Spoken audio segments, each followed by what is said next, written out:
Case விலை ஏறிச்சுன்னு காத்தால குச்சம், petrol விலை நாரிச்சுன்னு சாயங்காலம் குச்சம், நாட்டை கூறு போட்டு விற்கிறானேன்னு காண்டாயி குச்சம்.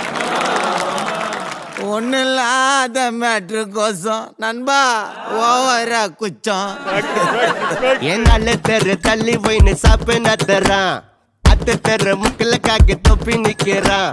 கோட்டருக்கு 10 ரூபாய் சேர்த்து கேக்குறான், ஆட்டருக்கு காசு இல்லாம ராவா அடிக்கிறான். குச்சவெல்லாம் குழந்தையாட்டம் 10 கெடுக்கிறான், ஊரு வயிற்றுல அடிச்சவெல்லாம் நிமிர்ந்து நடக்கிறான். சொக்கு ஜிப்பா போட்டவன் தான் நாட்டை கெடுக்கிறான், குடிகாரன்னு சொல்லுறவன் தான் கோம நட்டுறான். காந்தி நோட்டை வாங்கி தானே கடையை நத்துறேன், அப்புறம் காந்தி ஜெயந்திக்கு ஏண்டா கடையை மூடுற. ஊசி பொண்ண சைட்டி சட்டா தலையில கட்டுறேன், என்னடான்னு கேட்டா குடிகார திட்டுற.